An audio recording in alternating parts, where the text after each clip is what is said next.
Thank you. Hi, Graham. Thank you. We can see you in the waiting room.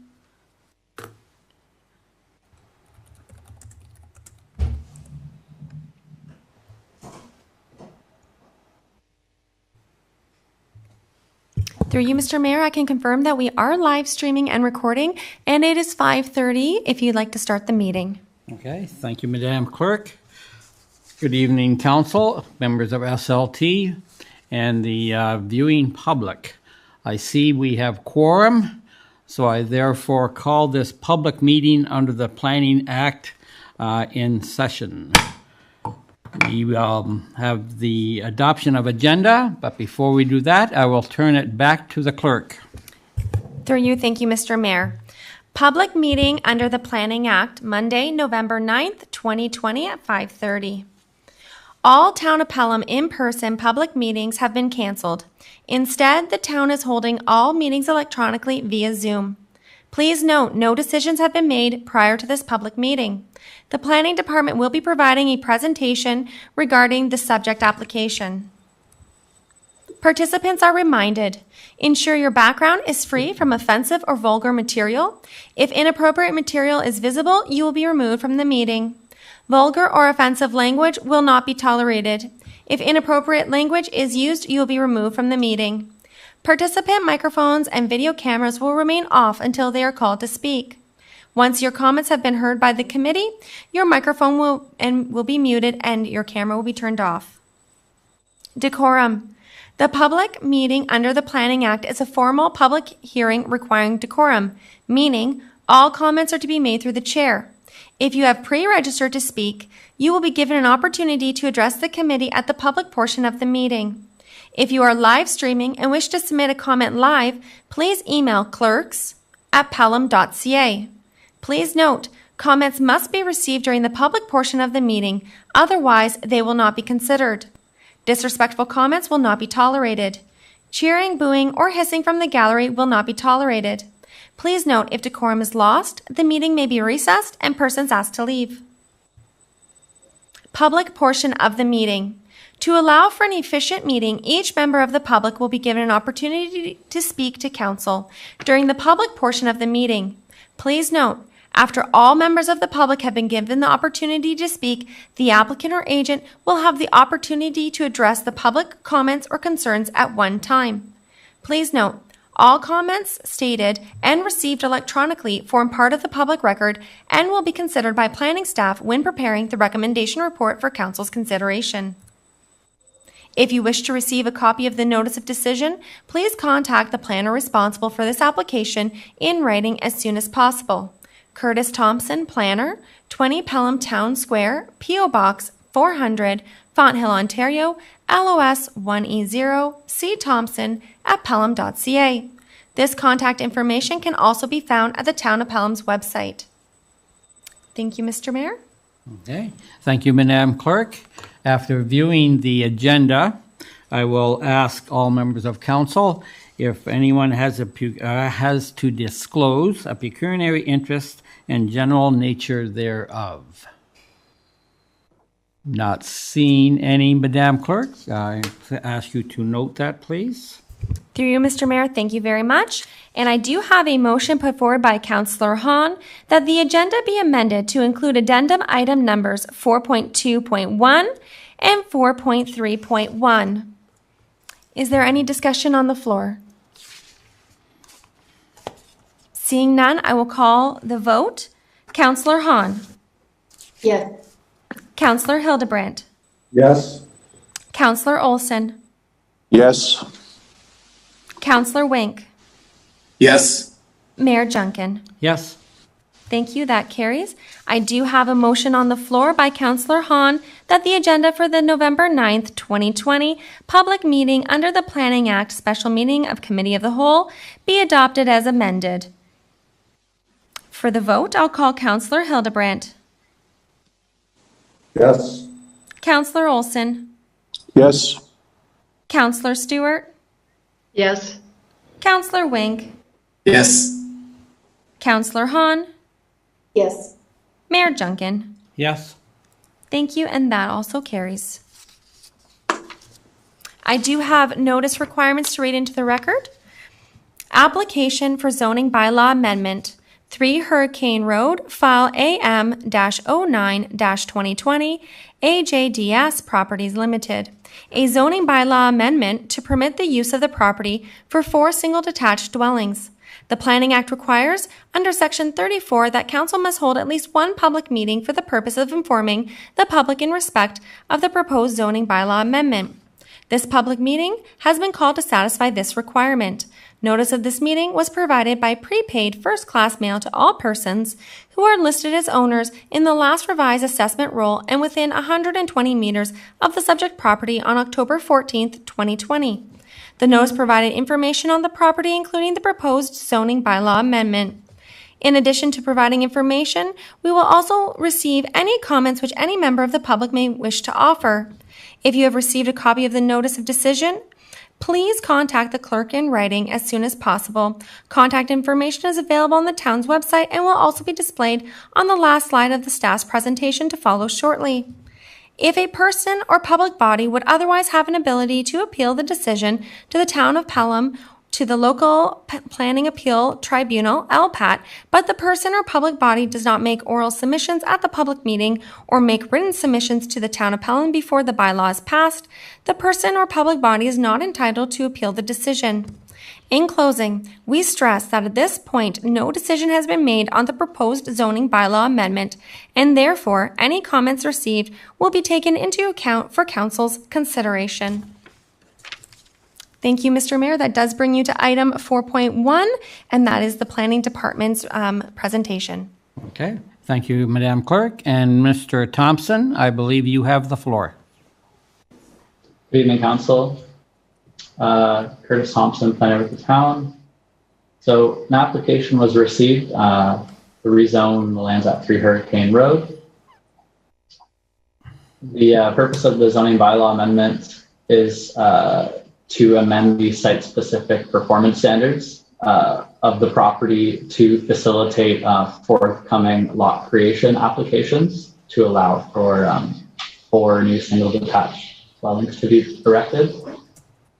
Parts 1 to 3, before I get into that, the subject lands is located just east of Pelham Street, opposite Chestnut Street. It's surrounded by single detached residences on all sides and block townhouse dwellings to the west. Parts 1 to 3, shown on the consent sketch here, seek a reduction to the minimum lot area, say for part 3, reductions in the minimum lot frontage from the R1 zone, and to increase the maximum lot coverage to 35% for 1-story dwellings. And on parts 4 to 5,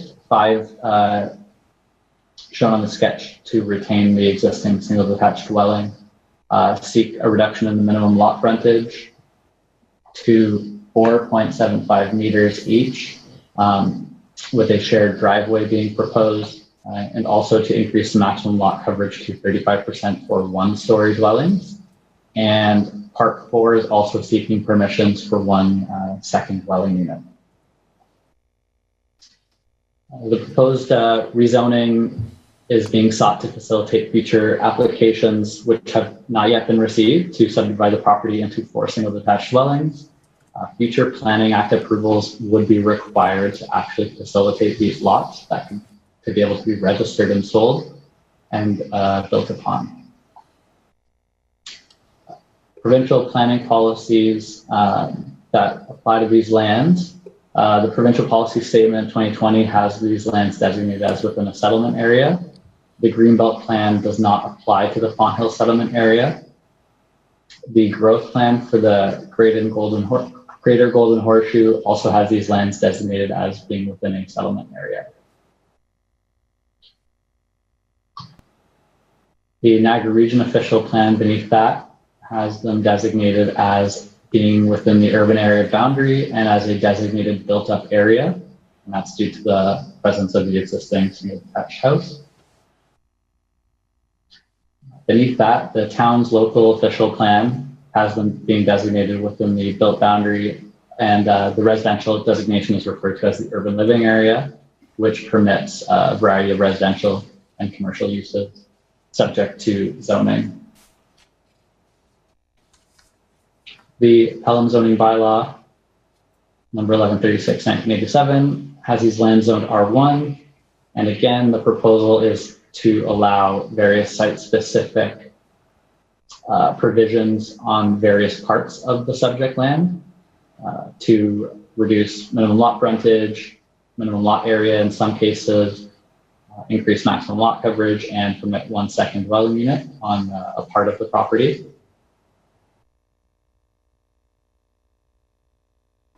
Once we received the application, a request for comments was circulated to commenting agencies. The Region of Niagara has indicated no objection, subject to archaeological assessments being submitted and addressed, which the applicant has completed.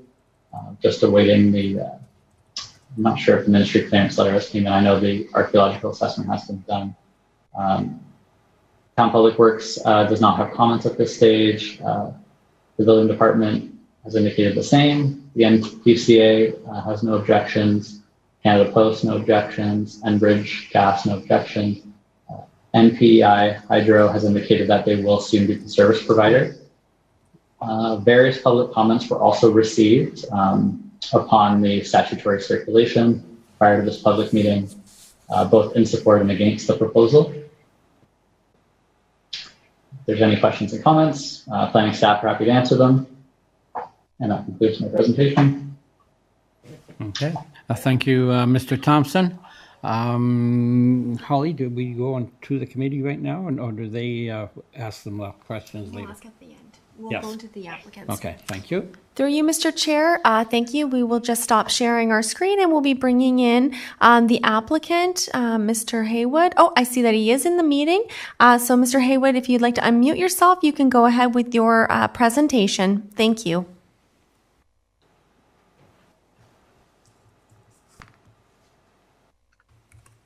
Thank you, Mayor Junkin, members of council. My name's Al Haywood, and I'm representing AJDS Properties. Holly, I have had trouble in the past with streaming both the audio and the video at the same time. Would it be okay if I just take the video out and present verbally, or do you want me to keep going? And if there's a problem, we'll change it? Through you, Mr. Chair, Mr. Haywood, it would be your option if you wish to turn your video off. That's absolutely acceptable and fine. And if you wish to have your video on, that's fine as well, whatever you prefer. Okay, I just have had trouble in the past with streaming both at the same time, and then the audio will break up. So I'll turn it off for now, and I'll turn it on after the presentation's over and for questions or whatever.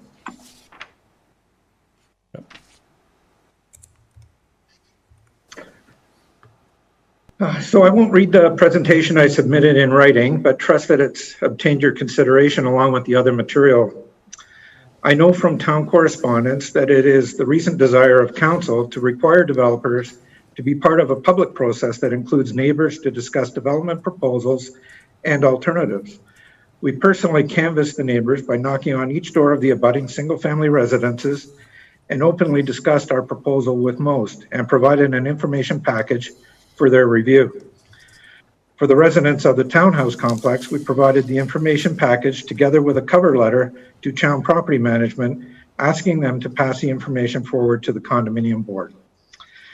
The application before you has written support by almost every neighboring property, which I would think council can take heart in given other infill proposals of late. The residents of number 4 Short Hill Place have submitted a lengthy letter of objection. Planning staff have addressed many of these items under the title of public comments starting on page 24. Most of these have dealt with terminology such as low density or zoning setback requirements or intensification, etc., as clarification to the objection points made. By the way, we are not making an application for intensification, which is addressed in the planning report submitted. As far as lot area is concerned, under the existing R1 zoning, this parcel will support over 8 residential units. This is obtained by taking the total area of the parcel and dividing by the required area in the zoning bylaw. Mr. Mayor, I believe it would benefit you and council as well as the objectors to provide a brief history of the development of this area. The Bells first purchased a portion of this parcel in 1948, followed by another purchase in 1955 that essentially gives us the parcel we're dealing with today. It is my understanding the house was built in the 1955-1956 period. 2 additions occurred to the home, the latest being the master bedroom over the garage in 1987. The Bells enjoyed their property and the vacant surrounding lands until an application for a townhouse development occurred in 1975. You need to understand that neither Short Hill Place nor Lorimer Street existed at the time, and here was an application right beside them for a multi-unit townhouse development in 1975. Even I was pretty young back then. In fact, as the number implies, it was only the 7th condominium registered in all of Niagara South, which encompasses Fort Erie, Niagara Falls, Thorold, Pelham, Waynflete, Port Colborne, and everywhere in between. In consideration for Mr. Bell to withdraw an appeal he made to the Ontario Municipal Board, a compromise was struck for the site plan agreement. I would draw your attention to a letter provided to Mr. Bell in 1975 from the developer of the townhouse site, in particular items B and E in that letter. Holly, if you could display that 1975 letter, please. Through you, Mr. Chair, just give us one moment to share our screen. That was the letter from 1975, which would be a PDF. Yes. Just give us one moment. I believe this is the letter you're referring to, Mr. Haywood?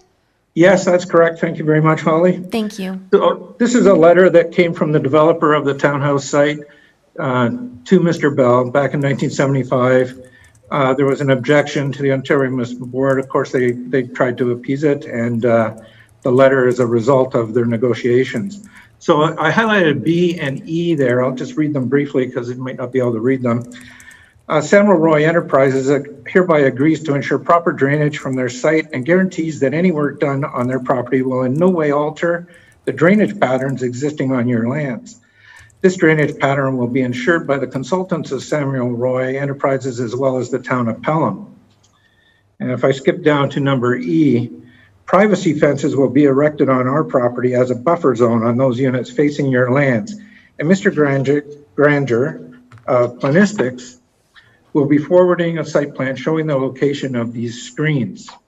So there's a second letter by Planistics. I don't think we have to show it, Holly, but I'll just state that it was dated the same day and in fact concurs that they were making the changes to the site plan.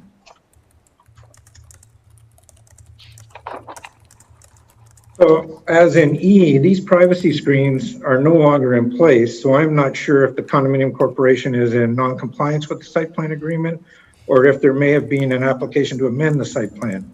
It's not really relevant at this time, other than noting is the responsibility of the townhouse site to provide privacy to the Bell property and not the other way around. There are no requirements for privacy screening for single-family developments, and I would suggest there is no basis for a complaint in this regard here. On top of this, no change is happening or anticipated for Part 5, which abuts almost 2/3 of the townhouse site.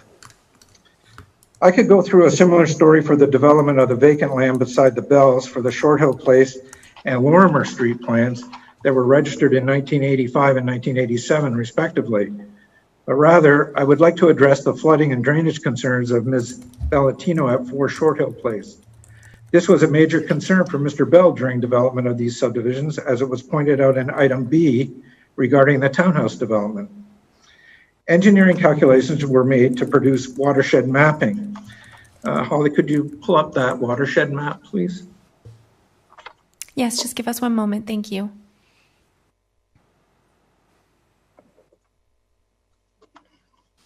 I believe that is now up. That's correct. Thank you. Thank you. It's a little bit small, but hopefully it can be seen. Actually, Holly, are you able to zoom in on sort of the western third of that plan? I'm not sure. We can attempt to zoom in a little bit.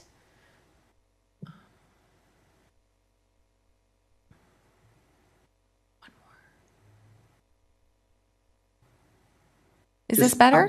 Yeah, can you just raise it up a little bit? Just a little bit until you can read Hurricane Road. You can keep going a little bit more. Right there, that's fine. Thank you. Thank you very much. The bold black lines represent the area to be drained by each section on the map. You can see from the mapping that the area to the south of Lot 19 is part of this watershed. What that means is the overland flow from number 3 Hurricane is intended to flow to the north to Short Hill Place. So Holly, could you switch it over to the master grade plan for the subdivision, please? And again, are you able to zoom in a little bit? Just give us one moment.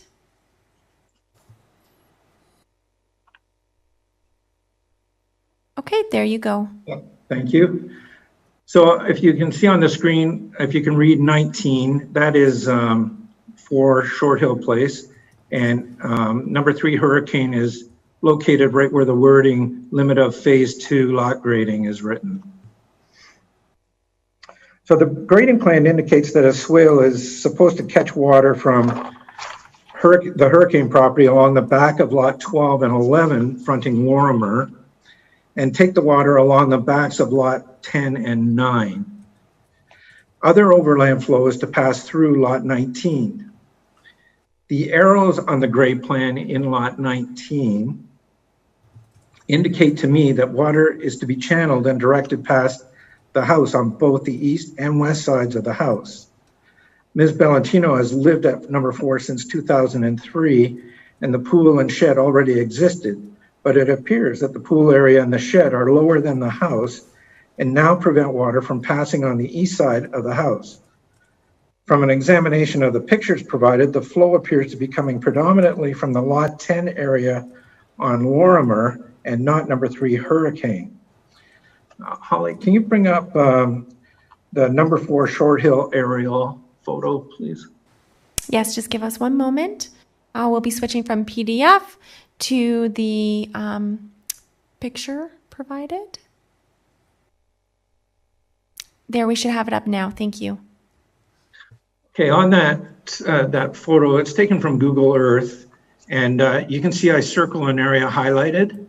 So water is supposed to pass on both sides of this house, and you can see from the shed location, the pool, and landscaping right up to the fence area that this is quite clearly preventing any water from flowing on the easterly side of the dwelling. That's fine, Holly, thank you. The requirement for a grading plan prior to a building permit, as noted by the planning comments, is to ensure that drainage issues are not made worse by development.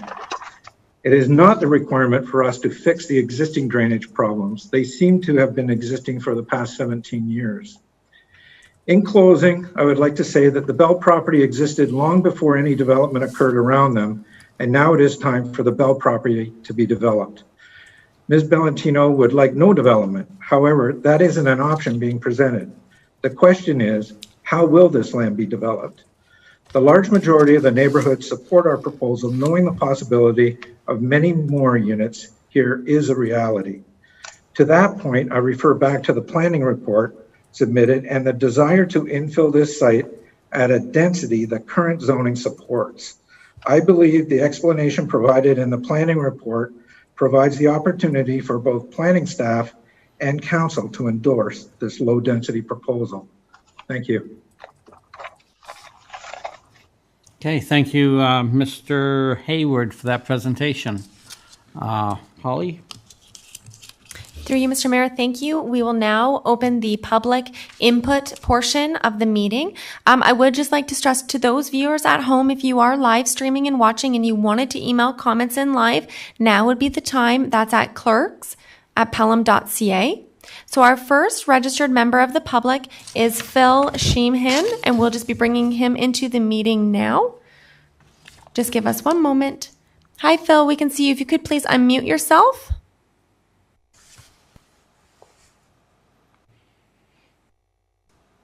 Thank you, Phil. I see that you're unmuted. If you'd like to go ahead and start with your presentation, that would be fine. Thank you. Yes, thanks very much. Mr. Mayor and Council, thanks for allowing me to speak to this matter. My name is Phil Sheehan, and I live at 1599 Pelham Street, which is part of the condominium complex immediately abutting the west of this property, which I think Mr. Haywood mentioned briefly. I oppose the development of this property, certainly as it's currently presented to council by Mr. Haywood and his company.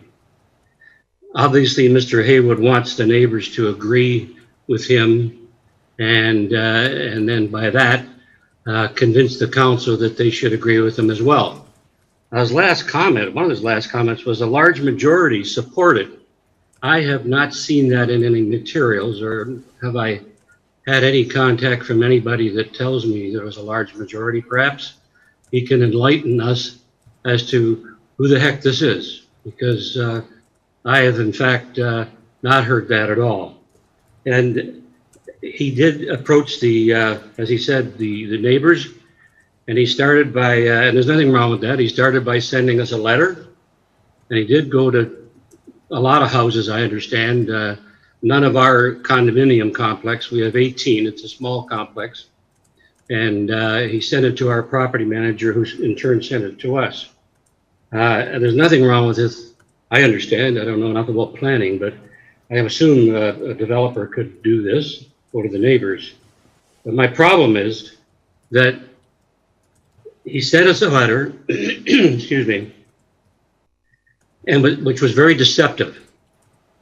And he wrote into the letters, wrote in the letter, which is undated and it's not part of the materials here. And he attaches to this letter his proposal, which you've seen a picture of or a sketch of, and Mr. Bell's proposal, which is the 23 unit one, I guess he proposed at some stage. And basically what he says in this letter, to paraphrase it, is, look, here's my plan of five units, and here's Mr. Bell's former plan of 23 units. And he says, if we don't agree with his, then the only alternative, and I quote, only alternative, that's what he says in the letter, is to do something like Mr. Bell's. He continues to threaten us to, in his materials at page 52 of the materials you have in front of you. And he says that the 23 units concept was endorsed in quotation in principle, and that's in paragraph 2, page 52 of your materials.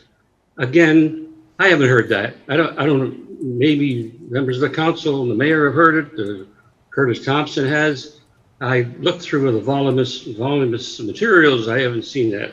Anyway, he's telling us, okay, that that's what the town wants. So you should look at mine very seriously. So let's keep in mind that he's a sophisticated developer with a planner helping him write these letters, file the applications, make the sketches, send them into council, and help him make the presentation to council.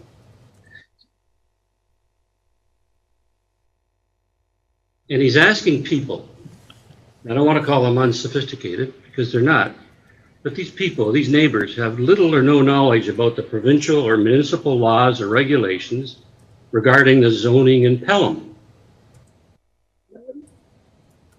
Of course, if he's right about large majority supported, they fell for the bait. It's either mine or 23, which Mr. Bell approved and the town has approved. I haven't seen that. So if a lot of them did support, I haven't seen that. They're thinking something's going to happen to this property. Let's go for the best of the worst, which was his plan. Certainly I fell for it initially, but I thought it was pretty unusual without any kind of planning, understanding, or experience of my own, that he was building 3 houses in front of another 2 that don't have access to hurricane. And the only access they were going to have is a private easement, which will not be controlled in any way by the municipality, and no one can be assured the access for emergency services because the municipality has no authority to do so. So what I'm saying is that he's duped some of the neighbors into thinking that he knows what's best for us, okay? I want to remind you something. It's something that might help us understand what happens in these exchanges between individuals. And I want to quote a famous Canadian author of Malcolm Gladwell in his latest book, Speaking to Strangers. He does tons of research, if anybody of you are aware of him. And he did research on how you believe individual, okay? And he came up with this concept of defaulting to truth. And he says what this means is that what we do when we hear from somebody like Hayward, for example, Mr. Hayward, we want to believe them. We want to believe. It's human nature for us to believe them, at least at the first instance. Well, it turns out these experts that he's studying, all their reports, are saying that less than 50% of them are correct when they tell us things. So we're duped when we just listen to individuals, okay? And he's done a clever job with his planner in writing this letter and writing the letter that's in the materials. And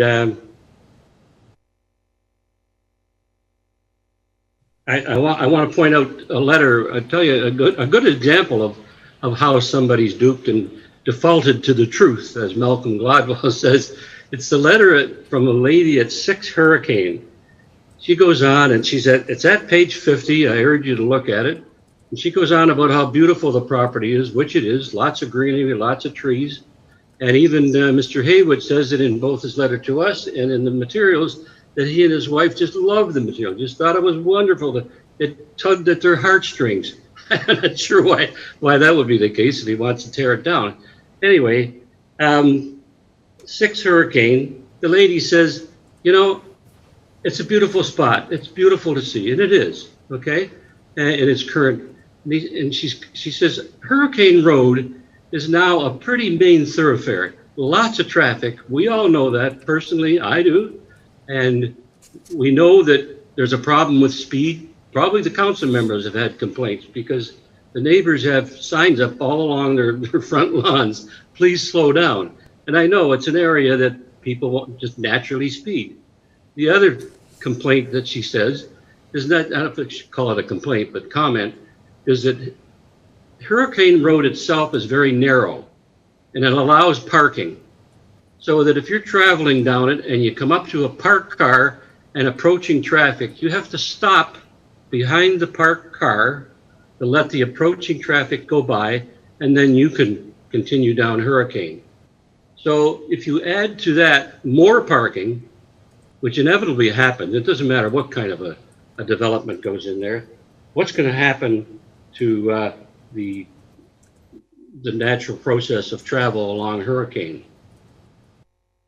But then she says all these things and then says, well, you know, I guess something's going to happen. And I said, as a comment I made earlier was the best of the worst. I agree with it. Well, she's defaulting to the truth. She doesn't know Mr. Haywood, I'm guessing. And she's looked at his deceptive letter and the deceptive comments in the materials. And she said, well, I guess I believe him. She wants to believe him. And that's one of the problems we have with pretty sly people who can, you know, very experienced developers and planners. They know how to approach neighbors, okay? Neighbors are very vulnerable because we don't know what is right and what is wrong, what can be accepted and what can't be. We don't have Curtis Thompson coming down to our house and saying, well, okay, here's the plan. This is okay, but this isn't. Maybe you should do so. We don't have people like that. We don't have a planner hired. We didn't hire a planner. And I believe in all that Mr. Hayward is insulting us. And he just loses integrity in respect to himself and this application before council. And I ask council to consider this approach by Mr. Hayward. And in his letters to, for example, here's how much he cares. In his letter to neighbors, which you don't have, and it's not filed, he explains what I said to you with the threats of, 23 thing, it's the only alternative. And then he invites letters and questions. I wrote him a letter August 22nd. I haven't had the courtesy of a reply from him. Not one, not a word, not a call, nothing. I write a long letter. He asks for it. Nothing. Doesn't care. He's told me on a couple of times we spoke that, first of all, he owned it. Secondly, his wife and his son owned it. And now the application is in a limited company. Nothing wrong with that, but why can't he be upfront and tell the truth? You know, it's got to be much easier for counsel in your situations to accept what this individual has to say when he asks for a major change in property in Font Hill.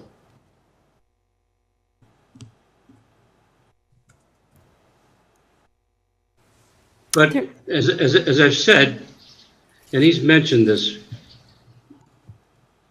I've said we're vulnerable because we don't know how to read this stuff, okay?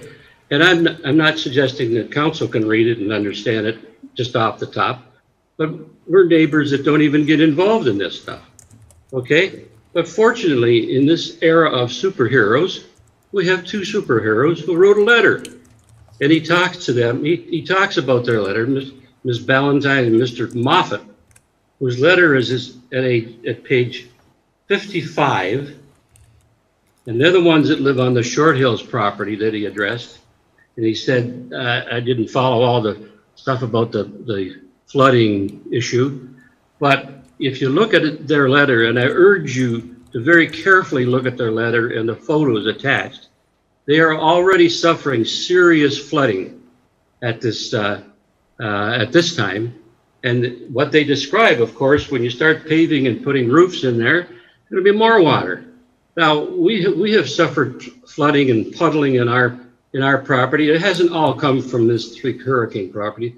It's come directly off of hurricane. And I personally have suffered $15,000 loss to my basement.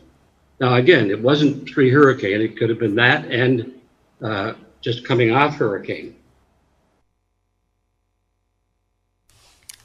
Through you, Mr. Mayor, have you finalized your comments, Mr. Sheehan? Sorry, I wasn't sure if you were finished. Just one more comment. I'm looking at my notes. I'm sorry. Oh, okay. Very briefly. And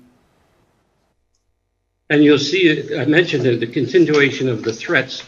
The threat on page 52, which his comments are set out, page 52, paragraph 4, he says, part 4, this is apparently the area that he wants to, one of the houses in the back of the ones in the front, which looks strange to me. He wants to build his own house, I think. And he says, part 4 is a key component of this application. But without zoning approval to allow subsequent severance of part 4, it would be in the best interest to abandon this application and pursue a multi-unit development. Another threat. You know, what are we to believe? You know, Ms. Ballantyne and Mr. Moffat seem to understand this stuff. And I say, read their letter. I certainly support it 100% because they seem to know what they're talking about. They're able to apply the law and the practical aspects of this application. And I urge you to, again, read that and turn down this application in its current form, at least. Thank you very much for allowing me to speak. Okay, thank you, Mr. Phil Sheehan, for your presentation. The next up, Holly, Madam Clerk. Thank you, Mr. Mayor. Our next registered member of the public would be Jack Braybook. We'll be bringing him into the meeting now. Hello, good evening. Hi, Jack. We see that you're unmuted. If you'd like to go ahead with your with your verbal presentation.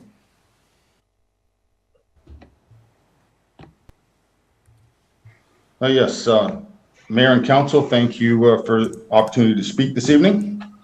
My concern with the proposal is the precedents that we're going to set in the surrounding area. There's a number of estate lots within the surrounding area, many on Pelham Street themselves.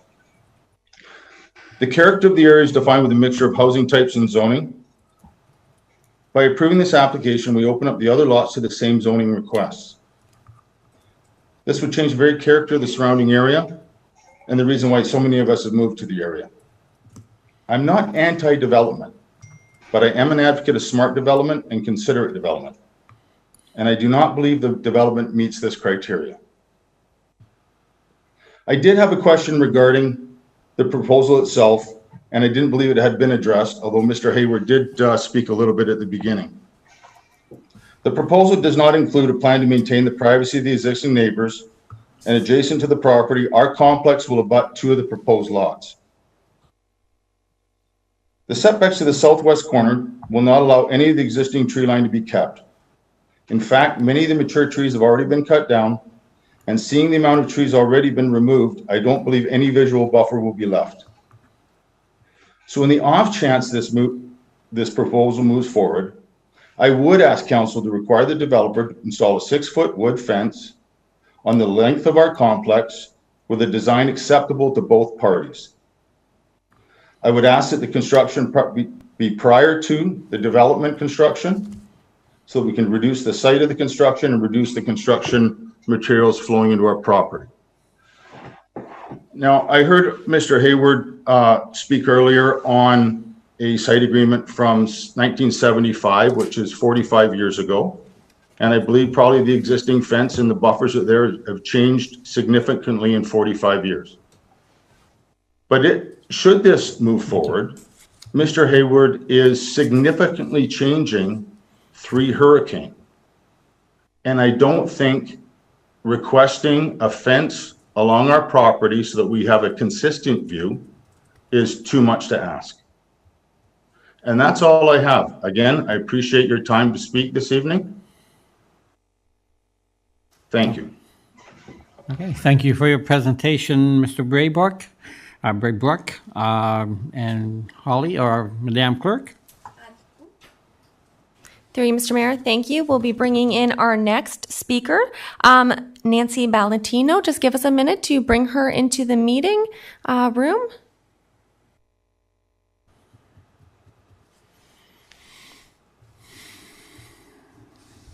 If you'd like to unmute yourself, Nancy, we'll be able to hear you. Can you hear me? Yes, I can. Thank you very much. Please feel free to go forward. Yeah, because I just disconnected. So, okay.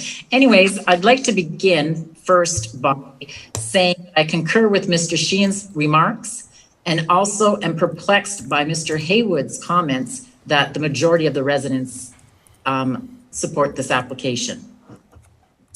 My family and I reside on Short Hill Place, the abutting property to the north. Our submissions this evening are made as concerned members of this community. The town is being asked to approve a project that creates an unfortunate precedent for future land development in our town. We submitted detailed comments which form part of the meeting materials, but would like to highlight certain issues. Nowhere else in this neighborhood are single-family homes stacked behind other dwellings. The application, if approved, is great news for developers, but not for existing residents. It creates an unfortunate precedent and signals a new strategy for developers to seek out and take advantage of the stacking approach, which results in a random, fragmented development with grossly inadequate frontages. Adopting this developer's approach, our lot, which is approximately 3,000 square meters, should be able to support at least 1 or 2 additional residences at the rear with access by a private lane. Flooding has been identified as a serious issue in the Short Hill area, and we've experienced significant flooding on our property. The developer's plan would see a dramatic reduction in natural absorption pursuant to the elimination of grassed areas, trees, as well as increased runoff from roofs and driveways. We have submitted photos which show the flow of water into our backyard, flooding in our pool shed, ponding of water, as well as water flow past the side of our home, all without the impact of the proposed development.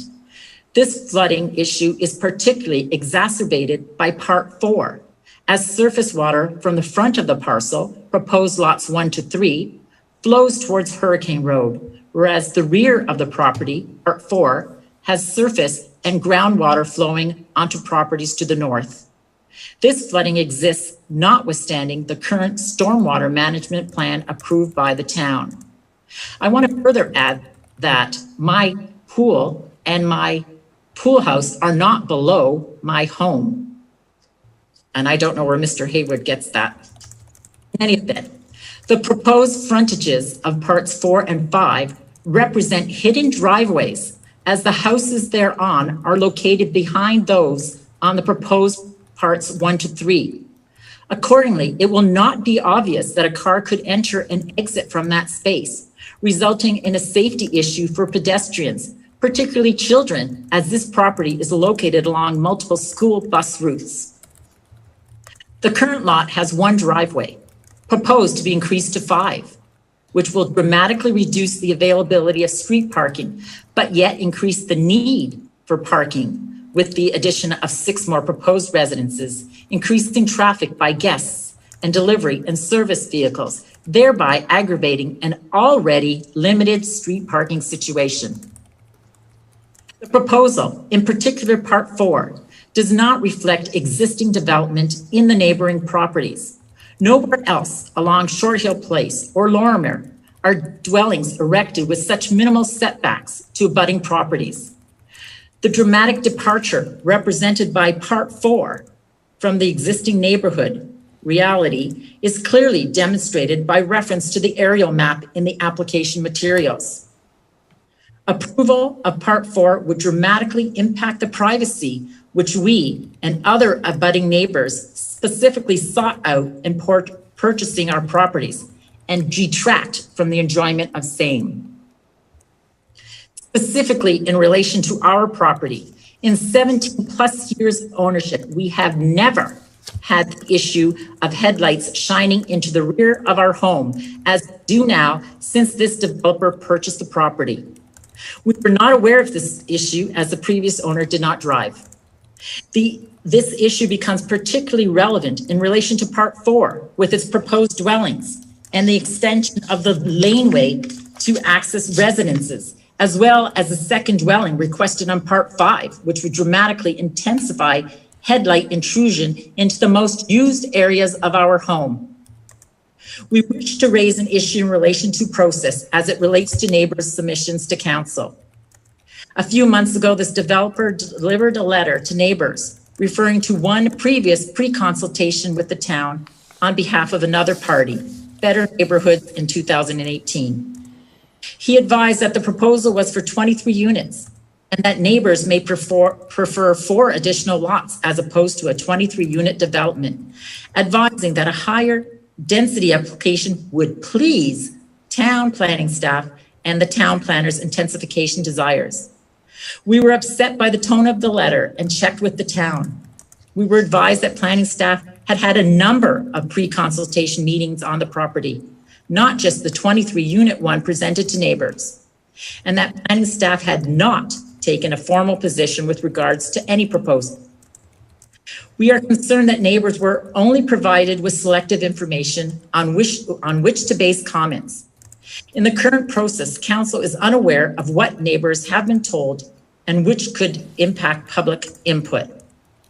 This is exemplified by one of the supporting letters from a neighbor filed in this application that gives support for 4 lots as it, and I quote, is a much more reasonable option than the 23-unit proposal. The implication being that the only option available to neighbors was between 4 or 23. We would submit that in order to ensure transparency and for council to be able to properly evaluate public input, it should be required that any written communications from developers to neighbors should be filed as part of the submission package to the town. To conclude, we respectfully ask that you deny the application. This is an established area and not one that is marked for intensification. Frontages of 4.75 meters, where zoning requires 19 meters, is a drastic departure from the zoning bylaw, not in character with this neighborhood, and cannot realistically be deemed appropriate or safe. In the developer's letter to neighbors, he states some development on this property will occur and is desired by the town. As incorrectly stated by Mr. Haywood, I don't know where he gets the impression that we support no development. We want to make it clear that we are not necessarily opposed to any development on this parcel. However, this proposal for the town is fundamentally flawed for the numerous reasons that we outlined. Development of this property could occur with lot creation along Hurricane Road without zoning amendment, creating two 19-meter frontages and one with 25 meters for the current home, all in compliance with zoning bylaws and mitigating the stacking of homes. Thank you for your time. Okay, thank you. Those are our submissions. Thank you for your presentation, Ms. Valentino. And we return to the clerk.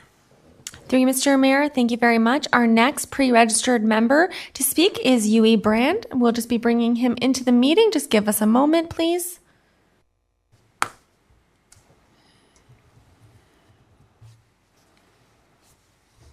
Mr. Brand, we do have you in the meeting. If you would like to unmute yourself.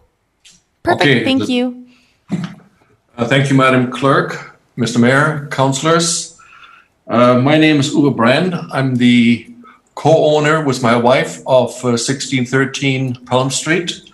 Our property abuts the northwest corner of the property under consideration for rezoning. I'm not going to repeat what has been said before. Instead, I'm going to zero in on a few points that haven't been raised. We have a small but important issue with the proposed tree saving plan. As far as we're concerned, it's woefully inadequate, especially in light of the current climate change situation. And I'm sure we all are aware of it. It certainly does not speak to the spirit as noted in the Act, Planning Act, the policies of the province, the region, as well as the town.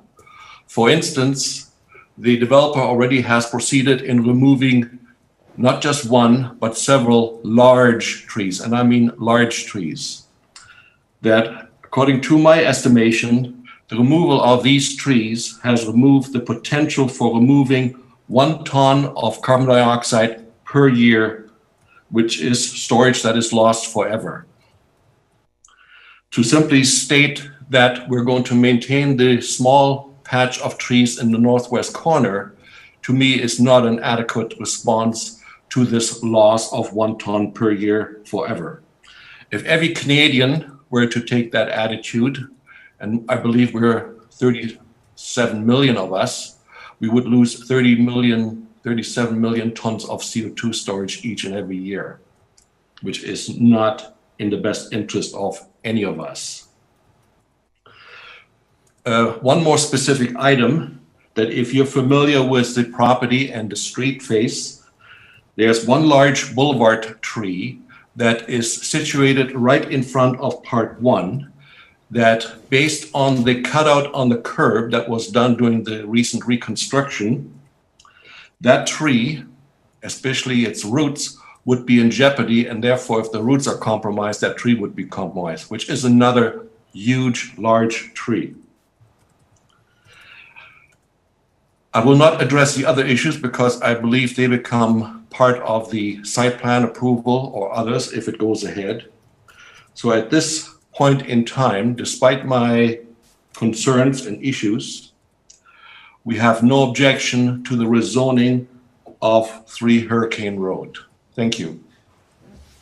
Yeah, thank you, Mr. Brand, for your presentation. Madam Clerk. Through you, Mr. Mayor, thank you. Our next speaker that we have pre-registered is Graham Pett, and he's on the phone. We're just bringing him in to allow him to speak, and we're just going to send him a message to unmute himself. So, Graham, you're just about to come into the meeting. If you could just unmute yourself. We are sending you the message to unmute yourself. You should see that on your phone.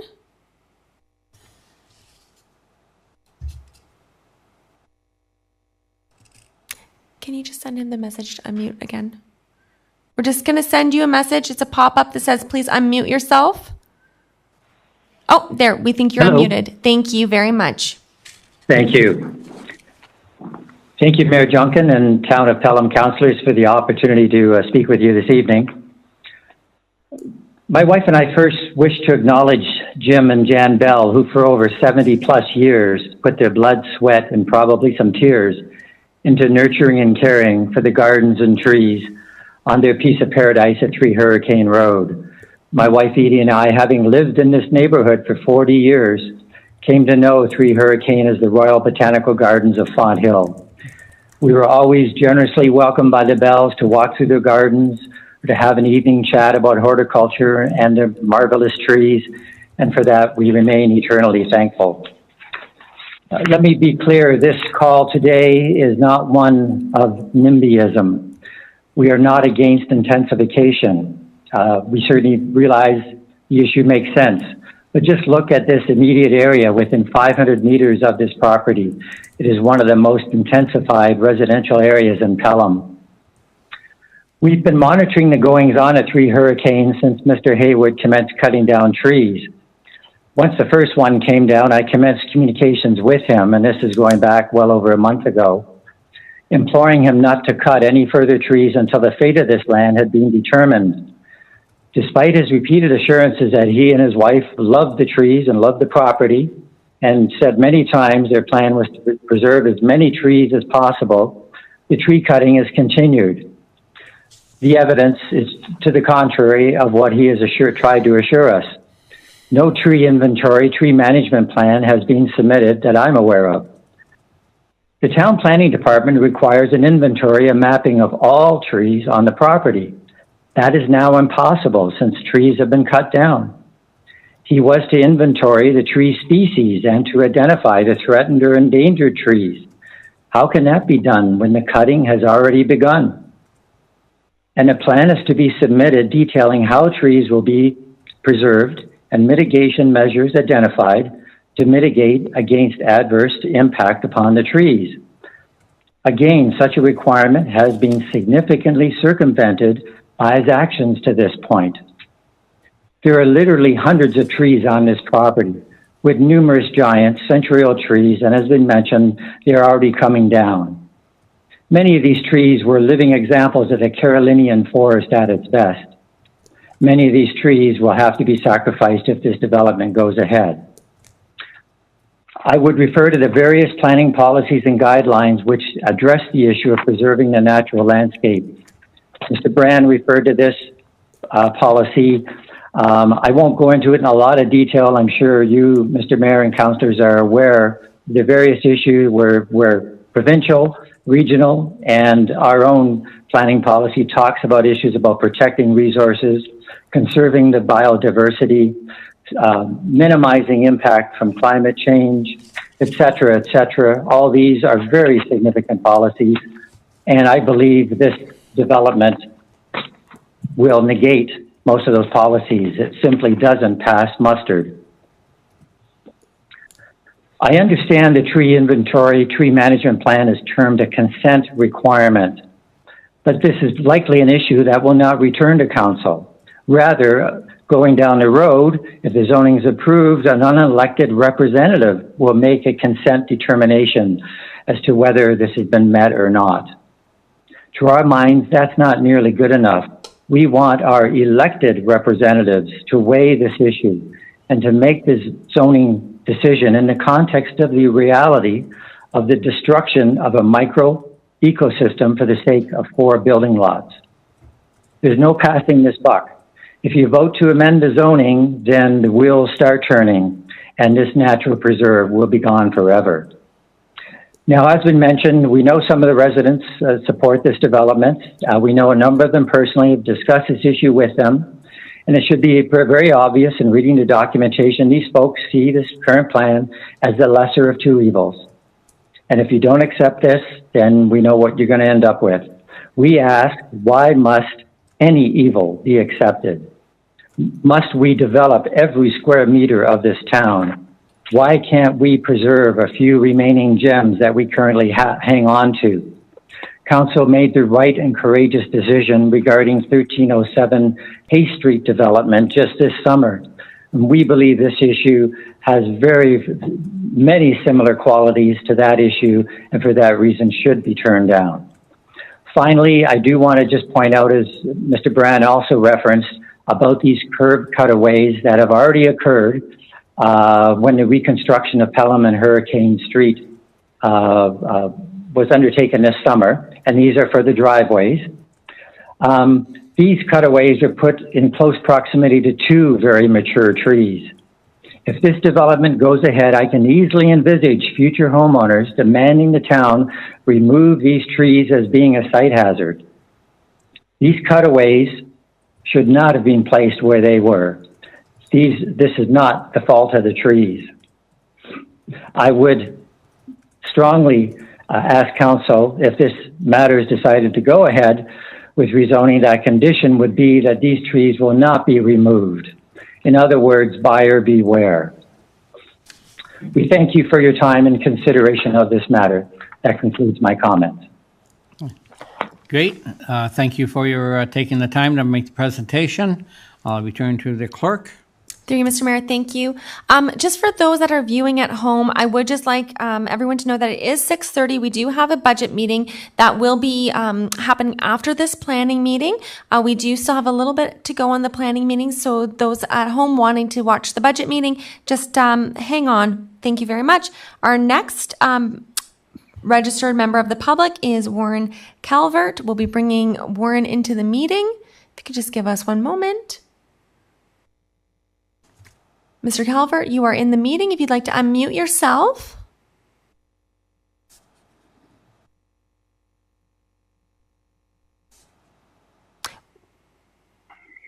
Thank you. You are now unmuted. If you'd like to go ahead. Hi there. It seems like most of your people are talking about Hurricane Road, and I'm off on the other side of Pelham and looking at this new Park Place South that's going to be put in alongside Summerside. I've just recently moved into the area at 108 Summerside. I'm sorry to interrupt. I'm so sorry to interrupt, sir. Are you here for 3 Hurricane Road, or are you intending to speak at the next public meeting happening on November 23rd? This is for the 3 Hurricane Road application. Oh, I guess I'm on the wrong one. I got the wrong notices here then. Okay, thank you very much. Thank you. Contact me and I'll send you the link information for November 23rd. Will do. Thank you very much. Thank you very much. Mr. Mayor, our next pre-registered member of the public is Lori. Is she still with us? If we would like to bring her in.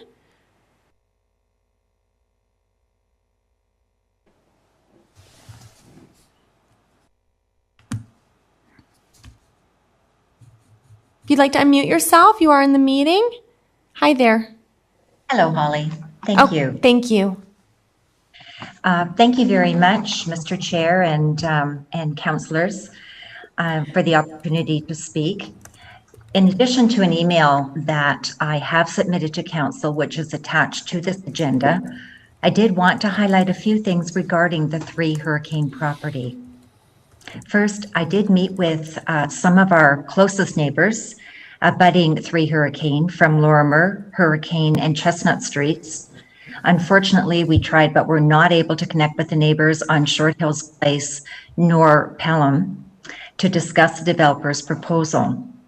The developer, Al, was invited to our second meeting of neighbors to go over his plan and the options that he put forth. As neighbors, we all agreed that our preference was to see the property remain as is, with one home, keeping the magnificent trees and privacy that they have provided us. It seemed apparent that this was not an option the developer considered. Rather, it was dividing the property into 5 lots, keeping the existing home, or developing a high density of 23 units, as put forward by the previous owner's son a couple of years ago. Of 2 options presented, we felt that agreeing to subdividing the property into the additional 4 lots was certainly better than the 23 units proposal. Now, having said that, we do still have concerns, which we have expressed to Al, and if this is approved. And they are, the first concern is having a home very closely to our backyard. The removal of the older trees and those that provide the privacy to our homes on Lorimer Street, which was an important reason in us purchasing our home. We and our next door neighbors on Lorimer Street also currently have water pooling and poor drainage issues in our backyard when the rains are very heavy. So just ensuring that the grading of the hurricane property is not raised higher than the current level is very crucial to us on Lorimer. My additional concern is to keep the additional lots to single detached family housing with parking provided on their lots so that there won't be a need for parking on Hurricane. And that is all I have to add. Thank you very much for your time. Thank you very much for your presentation. We return to the clerk. Through you, Mr. Mayor, thank you. That is all that we have for the pre-registered members of the public. I will just check our clerks at pelham.ca email to see if anybody's emailed us in. Just give us one moment.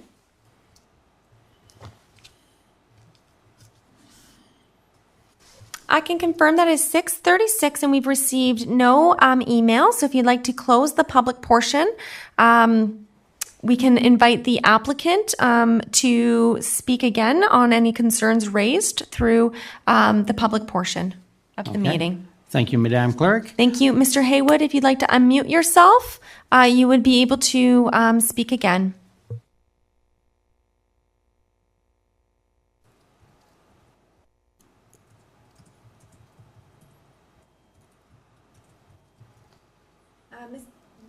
Mr. Hayward, are you there? Would you like to unmute yourself? Okay. Oh, thank you very much. Okay. Sorry, what was the question? No, so Mr. Hayward, this was your opportunity after hearing the comments from the public to rebut or to answer their concerns. Okay, thank you, Mr. Mayor. I really don't have anything to add. It's very common for all the objectors to show up and then none of the people that are in favor of a development. I think in the correspondence that was received by the town, the majority of the letters that were written in certainly supported it, and that's where I made that comment from, and also our canvassing of the neighborhood. Just to address Mr. Sheehan, he has a burr in his bonnet against me, and it's quite evident. And I guess based on his, Mr. Gladwell's presentation, I guess only 50% of his is accurate. So I don't really have anything to add to Mr. Sheehan's presentation other than I did not respond to him, and that is true. And I pointed out why I didn't want to speak to him in a covering letter to the condominium board, that I would speak to anyone that wanted to ask questions except Mr. Sheehan due to his bullying behavior of me and my wife. With regard to Nancy Bellantino's comments, I really don't have too much to add there. I think I've covered a lot of her concerns, or the planner has. Just with regard to houses behind houses, Holly, I don't know if you're able to bring up Niagara Navigator, but I can hit a wedge almost as far from their front lawn to the house at 1632 Pelham Street and find a house right behind a house there. I mean, they must drive by it frequently. So these occur frequently. I'm a surveyor in Niagara Falls. We did a whole subdivision that has laneways to houses behind houses, and it functions well. And the region commented on it when we were doing that development, and they had no objection to it. And I'd be pleased to provide that example to you if you want to see it.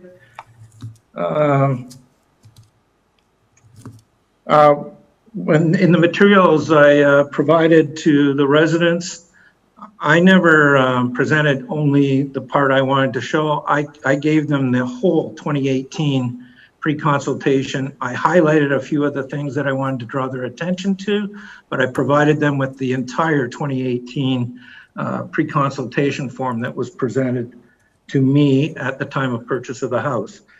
I totally agree with everybody that's saying this is a beautiful property, and I don't disagree. We love the property, and that's why we changed our plan from a multi-site to do this. Okay, what can we do with this property that saves most of the trees? And this is the idea we came up with. If you look at part 5, it's 2429 square meters, and that covers 2/3 of the condominium complex where there's anticipated no change. I mean, I can't determine what, if I sell that to another purchaser of the home, what they might want to do. But we have no intention of changing any of the landscaping around there. Mr. Brand wants me to take the tree down. I could show you a letter. He said, are you urging me to take the big tree down at the corner of the property? How does that affect what he has said about trees coming down? I did provide Barbara Weens at the town. She had people call about the big tree that came down. I sent her a picture with a man sitting inside the hollowed out area of the rotten tree. And, for those conservationists, we did make use of that wood. We have slabbed it into tabletop kind of wood, and we're going to repurpose it. Like, trees are a renewable resource that have a lifespan. This one had reached the end of its lifespan. The big one at the corner that we took down that was referred to was smothering the blue spruce that are close to Mr. Blanchard's property at 5 Hurricane. And I believe the blue spruce can be saved. So we took the big tree down to provide more air and give it room to grow. So these are some of the things we did. Now, there was a white pine at the front. Again, tremendously damaged in the ice storm in December of last year. Mr. Bell had done some cutting on it, but it had large broken limbs. And if you know anything about pine trees, this one had a dual trunk that started about 10 or 12 feet above the ground. Those are terribly dangerous trees during storms and are susceptible to just shearing off. So the trees we've taken down, there will be more if this development is approved. There's no way you can't develop on part 1, 2, and 3 without affecting some of the foliage that's there. That's a fact of development, and I don't know a development that has occurred that has not taken something out of the property. So, I mean, we started this process, the property was listed on MLS. I mean, all the neighbors had the opportunity to purchase it, whether they were looking at MLS or not. But if they've known the Bells the length of time many of them have said, you would think at least somebody would have approached Mr. Bell and said, hey, if you're ever selling that property, I would like first crack at it. That doesn't appear to have ever been a consideration of any of the people wanting to buy this property and preserve it as a park. With regard to a tree saving plan, there is no requirement for a tree saving plan at the stage we're at. If we apply for a subdivision or severances, maybe that's an option, but I truly feel that this is the best tree saving plan that you can get on this property. With regard to alternatives, I didn't blackmail them with the idea of 23 units or nothing. I did provide them an alternative that showed 12 units of a proposed townhouse site that would fit behind the 3 single-family lots on Hurricane. So, Mr. Sheehan, he's just a retired lawyer that thinks he can interrogate and cross-examine people to his benefit. So I don't really have anything that I don't think has been addressed. I think many of their concerns are frivolous and vexatious. And if it's appealed to LPAT, I will try and do that sort of thing. I guess I will also have the opportunity to appeal at LPAT if it is not approved. So I think that concludes what I can comment on, what I've heard so far tonight. And I'd be happy to answer any councilors or the mayor's questions or planning for that matter. I'll make myself available. Okay, thank you, Mr. Hayward, for those words. Now I believe we go to 4.4, Madam Clerk, committee input. Through you, Mr. Chair, yes, that is correct. We have now closed the public portion of the meeting, and we are now into the committee input where council can ask questions. To you, Mr. Mayor. Thank you, Madam Clerk. So we go to members of council after hearing both from the applicant and from the residents. Is there questions from any councillors? And we see Councillor Hildebrand. No. Sorry, Councillor, you're still muted. Through you, Mr. Mayor, to Mr. Haywood. One of the residents commented with regards to providing a 6-foot fence along the back of their property. Would that be something you would be considered to do? Against the townhouse complex? That's correct. No, I would not contemplate doing that. It's not a requirement for any single family development to require that. Plus, I'm not doing anything with Part 5. It's the remnant parcel, and I wouldn't contemplate any changes in that location. Councillor Hildebrand? Through you, Mr. Mayor. Another question with regards to drainage and elevation. A lot of recent developments have had the elevations changed from the existing elevation to promote the drainage from the lots away from the property or the house. What is your plan on the elevation for that lot? Well, through you, Mr. Mayor, we haven't provided a drainage plan at this stage for the rezoning portion of this. However, it is only prudent that any drainage goes away from a house, and that's Ontario Building Code. We would design a grading plan that wouldn't contribute to any further flow away from the property. They call it that the post-flow equals the pre-flow. So there's a pre-flow calculation that can be done from the property, and the goal of an engineering design would be that the flows after development do not exceed what was before development. So I will, I believe that the questions being asked are for the application once it reaches the site plan approval stage. I'll ask the Director of Planning to comment on that, please. Yes, Mr. Mayor, thank you. Through you. So at this stage, we're dealing just with the zoning bylaw amendment process. The next stage for this, if this were to get zoning approval, would be to proceed to a consent process. And it would be at that time that an overall lot grading and drainage plan would be prepared as a condition of consent approval. And then as individual building lots are built on, they have to also conform to that overall grading and drainage plan. So that is would be taken into consideration at the next stage of approval. It is not something that is generally considered as part of a zoning approval. And if I may, that would be the same requirement for the tree preservation plan. We've indicated that one would be required as part of a condition of consent. Great. Thank you for that clarification, Madam Director. Any other questions, Councillor Hildebrand, before I move on? Thank you, Mr. Mayor Pannell. Okay, thank you. Councillor Stewart, I believe you have your hand. Yes, thank you, Mr. Mayor. Just a general question. It did state that it would be falling under the NPEI rather than Ontario Hydro. Does that just refer to this one property, or is it the whole surrounding area? Who's planning? Would you know that answer? Mr. Mayor, through you, I am not sure exactly where the boundary is between hydro and NPEI. It is in this general area.